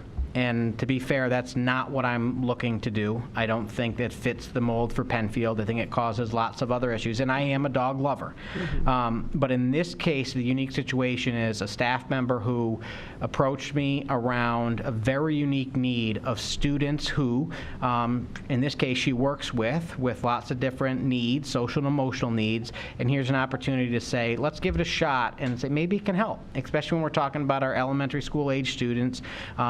We do a lot of talking around Dr. Ken Ginsberg and trauma-informed instruction and what we can do to support kids beyond the academic world in their social and emotional. And we know that kids are dealing with things that they've never dealt with before. So I really commend the policy committee for letting me sort of take the charge on this one all year. We had lots of conversations about therapy dogs, and I think we're in a good spot when you review the full policy it is written as a pilot program. So it'll be a 1 year. It's written purposefully not so every classroom teacher can have one, because we do have, in my time, I've now spoken to 3 or 4 classroom teachers that want to bring a dog in all day, and while some districts are there, as much as I love dogs, I do believe it becomes one more issue we got to worry about in classrooms.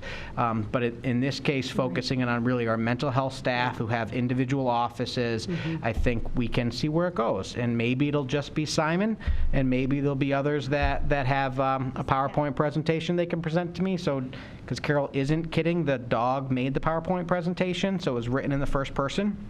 So I can share that as well. First puppy. It was written in first puppy.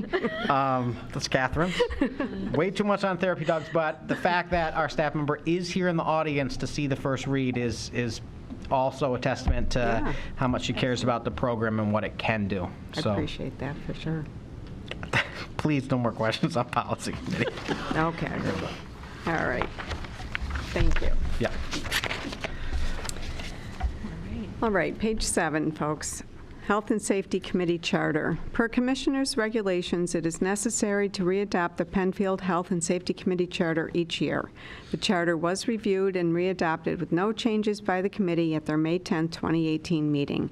The charter was given to the Board of Education prior to this meeting for review. May I have a motion and a second that the Penfield Health and Safety Committee Charter be approved as submitted? So moved.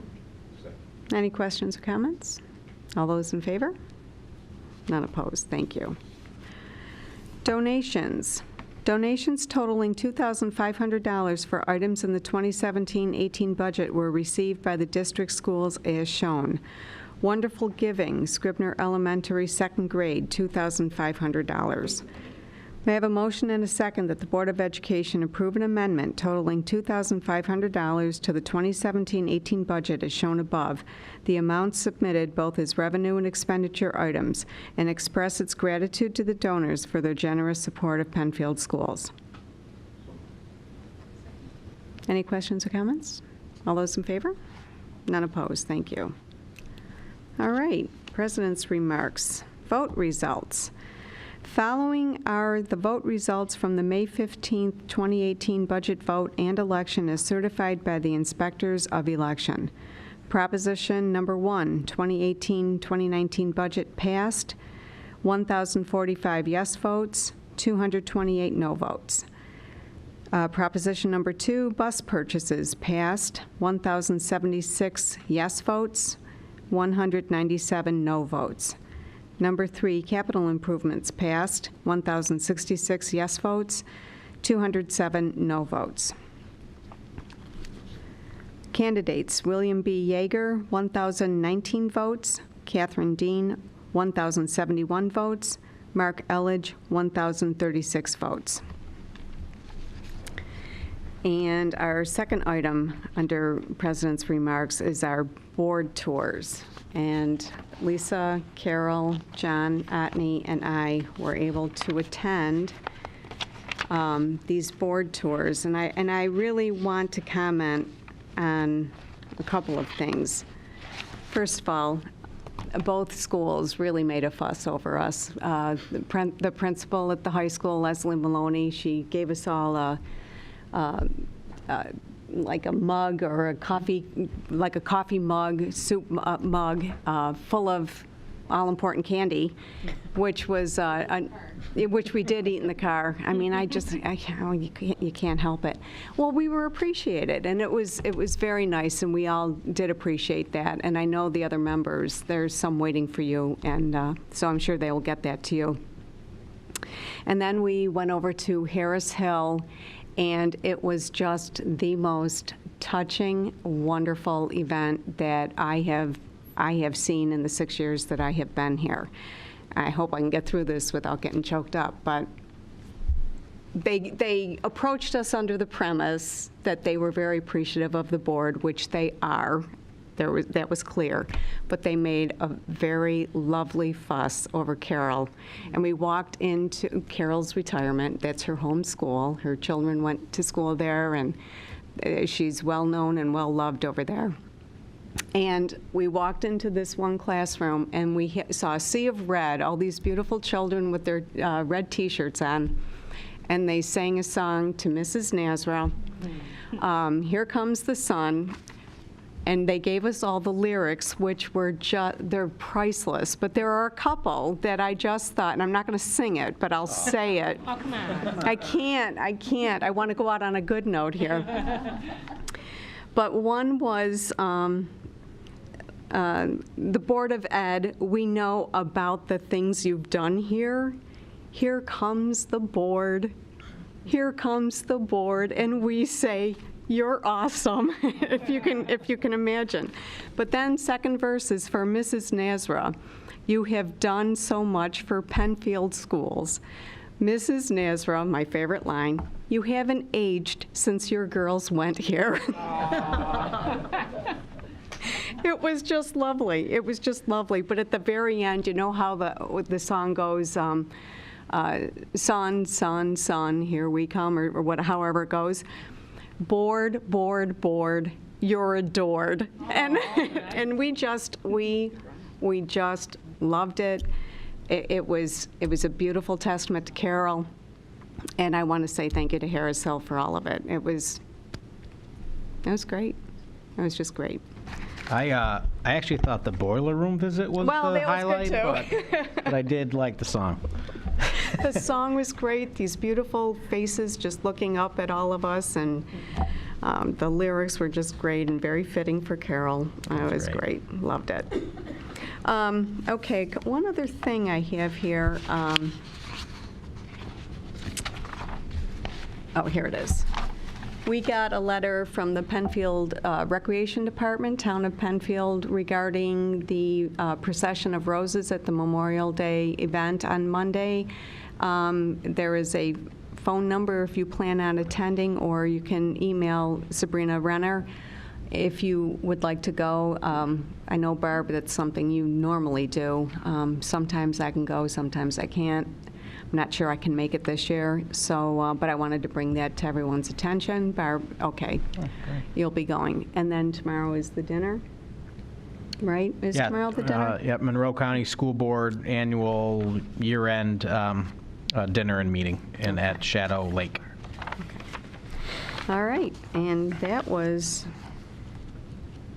all I had for that. The Board of Education handbook, we finished it. Everybody got a copy of it. We're discussing it. John, you had a lot of suggestions. And so, Carol, is there anything you wanted to add to that at this point?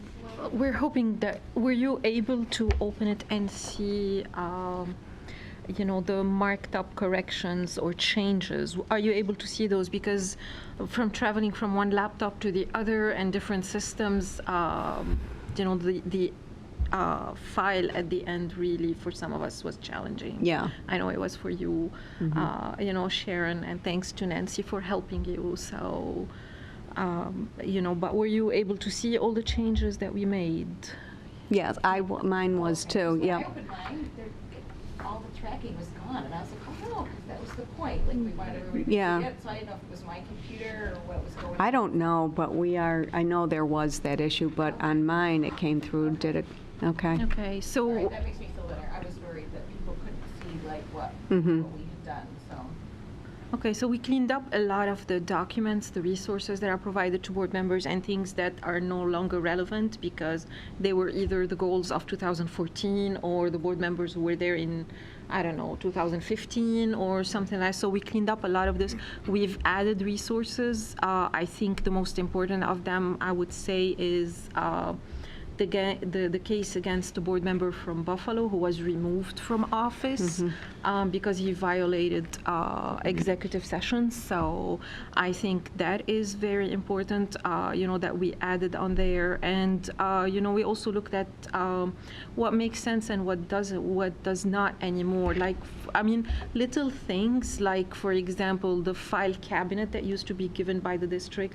We don't do that anymore. We have the laptop now. And, those little details that don't make sense. So we've updated all of this. And we had some outstanding items, which I know, John, you responded to it, but I think it's important to know what the board thinks about them. And, like, for example, you asked John about the communication protocol, and that's always been something important, that as board members, we simply cannot email district employees, staff to ask our own questions. As an example, Ed Turkowski made a presentation on technology. I cannot wake up tomorrow morning and decide to send Ed an email about a question that I thought about. Right. So questions need to go to the superintendent. The superintendent relays them because district staff and cannot be here answering our questions. Then Right. they cannot do their job.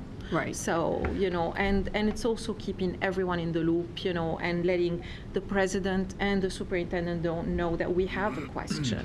So that's for the communication protocol, I guess. Does that answer your Well, my question? question was geared more towards this group here, Friday notes, board packets. Can I reply to Jim, or can I reply to Barb directly if it's an item? Or do I just leave it greetings all and let it ride? I think that how I've seen it, at least in the 4 years, is if you've got the question, if you send it to me, then I can get it to, I'll get it. I can either, depending on what it is, I typically would just forward it to Barb and copy you in, right, and say, go ahead and answer the question. I think it helps with that communication because I work directly for the board, the staff works for me, so if you email Barb, Jim, or Mark, typically they're going to come down and see me and say, should I answer this question? So, Right. or how do you want me to answer the question, or what would you like me to do? So it streamlines it if it comes to me, and then I send it off to them. And Does then that make it's sense? And it's the it was, again, it was consistency piece. geared more towards the weekly emails that everybody's included in on. Yep. Hit reply all, and who do you address it to? So but that's fine. That's good. Well, as to who do you address it to, yes, greetings all, hi all, Yeah. whatever. Yeah, that's what we just all tend to do. We're good. Yeah. Okay, and I believe resource 15, which you said was not legible. That's We'll right. need a better copy from Mark. That's something you gave us a couple of years ago on whether school board members can support a budget or not. Go around and advocate, telling people, please vote yes for the budget. This is why. So. A letter from the attorney. It was like a memo or something. Yeah. Remember that, but I'm sure I still have it. So. Mm-hmm. And there's been numerous commissioners' decisions on that. So. Yeah. Great, thank you. And we had several questions in regards to, that also really needed board discussion, and not till midnight, hopefully tonight. But one of the things that always comes up is, can board member ask questions at a PTA meeting? So when we go to represent the board at a PTA meeting, can you ask the principal or the teacher rep a question? Or if we have a question about something being presented, should we come back to Tom? And that needs to be discussed and decide what do we want to do. Yeah. Okay. I can tell you just in terms of that, if you're at a PTA meeting or a PAB meeting, right, because that would be something very similar, the board members have asked questions. I think it's, as a board member, you really are representing the whole board. So sometimes it's just being cognizant of the fact that your question can sometimes be interpreted different ways by people. So if it's a natural question, you're interested in the topic, I think that's fine. My opinion would be it's fine to ask the question in that situation, because I'm not at every PTA meeting. So if you wait and then email me the next morning, I am going to have to run around to find out what the topic was to determine how to answer you.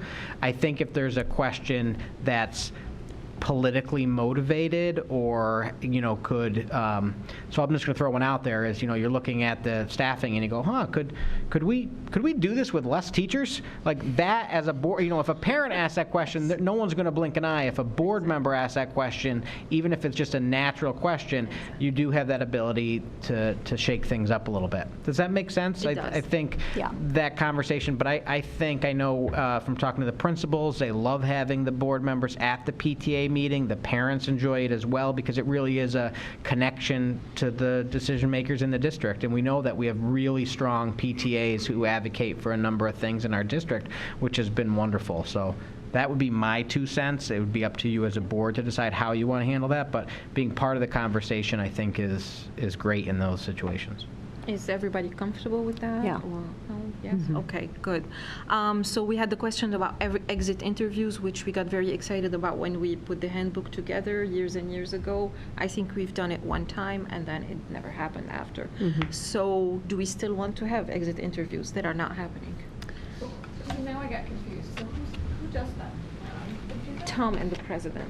Oh. You didn't know that, probably. I can't wait. I got so many questions to ask you, Carol. Well, John had a good point, though, because of the board evaluation. Oh, I'm sorry. No, I'm Yeah, not well, putting you on the spot. I just tend all to right. agree with. So it was naturally me speaking up, and hopefully it wasn't out of line, because I haven't been through a departure before. So I would assume, nor have I been through a board evaluation, our own self-eval. But I would assume that that would be telling, not only on the departure of a board member, but every year, here's what we're thinking. This is a time where you vocalize, the highs and lows of our performance. I don't know what else would come out in an exit interview that would be relevant on top of or beyond the internal review. Well, the committee was hesitant from removing something that had been there without asking. I see. Well, without asking, but it isn't our practice, really. So, maybe it went in there with good intention, but it isn't how we really do things, and we do the board eval. Now you're using the NISBA board self-eval, which is new with just in the last couple of years. Okay, so everyone is comfortable removing this from our practice, Barb, Mark? Yeah. Yeah, Lisa, you're on the committee, so, okay. Our other question was... That goes into place July 1st, though, right? Because I am going to exit interview you. So. I'm going to be very busy. Okay, and then we've had a lot of discussion, and this comes up every year. How do we recognize the new member at the June meeting? And we've had all kind of suggestions, from simply recognizing the board member, that this is our newly elected board member who is attending tonight, even though he started attending way before, to, oh no, they should be at graduation, no, they should sit at the table, no, they should be in exec session. So we really needed a conversation on this. The committee did debate this forever, and we suggest just recognizing the person at the June meeting, and stopping at that. Is everyone comfortable with that? Do you have other thoughts? Right. And we already, I think, last year changed, if I'm not mistaken, that it says in there they can be invited to exec. They can be. At the discretion of. Yes, but it's. Something going on that. Right. Only at the discretion, because it's highly, it's just, And they're not sworn in yet, so that's the hiccup with the executive session. Right, so. that's what we understand. Yeah. They haven't taken the oath yet. Yeah. Yeah.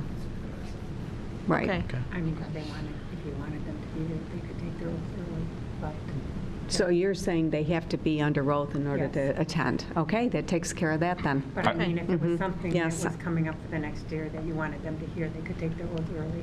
Okay, so they have to be sworn in order to attend exec, and that just, well, we would have to make some mention of a sworn-in candidate, or a sworn-in member. All people attending exec would have to be sworn in. So you really, I mean, the discretion applies, but we'd have to state that the new member had been duly sworn in before attending an executive session. So now it gets complicated. So it's probably better to just maybe keep that out. Yeah. There'll be, there might be an incident or a situation down the road where you set a precedent, and it just might not be the right thing to have on the books farther down the road. So maybe we should just not do it. I think it would not be hard to get someone up to speed. Yeah. Correct. Sworn at the beginning of the year. Exactly. Then you can sit down and talk about what happened in exec because they're a sworn member. They're a sworn member, and because of what happened in Buffalo, I think we should be hypersensitive about just making sure that we keep it as tight as possible. Yeah. Okay. I agree with that. Is everyone comfortable with that? Yes, all right. Now am I going to remove it? Yes. Yes. Yes. That's executive No, yeah. only, I would say. Yeah. Right, executive only. We'll just Right, because recognize the new member at the joint meeting. Right, And- because executive, everything that's said in Yep. executive is confidential, and you have to be bound by your oath. So what do other people do it? They're not swearing them in? They're just letting them come in and hang out? I don't know. We have Monroe County, we have Monroe County School Board dinner tomorrow night, so Yeah, those of let's us in ask the attendance question. can ask every person, we'll get them all. We'll just Ken? wander the tables and ask. No, Mark from Brighton. Yep. Mark Kokanovich. Yeah, Yeah. this is how this all started. With him, 'Cause okay. I went to my thingy when I was new, and he said, oh yeah, we invite everybody exec that's new. We invite everybody to the. Well, maybe they don't now. Who knows because of what happened in Buffalo, but yeah. Well, here we've been very inconsistent. There's been years where we invited people, years where we didn't invite people, and so, I mean, it's a good idea to have Yeah, and one the whole practice. point of updating this is to get things consistent and move forward consistently. Yeah. Okay. Last question. Annual convention discussion. So we go there, we're supposed to take workshops. We do what is considered a good number of workshops. 1 workshop, 7 workshops. Really, John? Yeah, Right. John. John's a workshop machine. I don't know Yeah, that I there are guess 7 in the day even. There were, I'm telling you, and the evening, the keynote. So, the discussion here on what do we consider a good number of workshop? After all, we do use taxpayers' funds to go to those conventions. Next year will be New York City. I'll be thinking of all of you and people presenting from Penfield there. But Because there was a number in there. I think that's why we were like, what do we do? yeah. So we really, I mean, that needs to be a decision of the board. What do you consider a good number of workshops? And also, how are you going to share this workshop? And you are more than welcome to discuss this in July. I think that's a good idea because John Piper will be here and our new board member will be here, Bill Yeager. So I actually like that suggestion. But in the meantime, it is a good thing to be thinking about and how we can formulate that and moving forward into the new year with new people and new handbook. The thing to keep in mind is not, first of all, you have someone who's the representative, district representative at the business meeting. Yeah. You have 10 workshops. Exactly. They may be speaking or doing some other functions that preclude that. And at the same time, every time slot might have workshops that are really germane to our district. So I think it's a matter of taking every opportunity to attend workshops relevant to our district. Yeah, and we've had years where we kind of divided the workshops, and it was, you'll go to this one, I'll go to this one, and we had great summaries, and there were years where, we didn't have summaries. And also, the fact that it's in New York City is not easy because we know that the rooms get full very quickly, and suddenly you're standing at the door. Yeah, So that does all of these happen. need to be taken in consideration. Right. So Yeah, let me know what you guys decide. Okay, will do. All right, I think that's it. If you have any other thoughts, please let us know very quickly, so we'll get on with the final copy, work on the formatting with Sharon, and Sounds good. that's it. All right, thank you, Carol. Thank you. All right. I guess that was our new business. All right, may I have a motion and a second that the meeting be adjourned at 8:56 p.m.? So moved. Any questions or comments? All those in favor? None opposed. Thank you.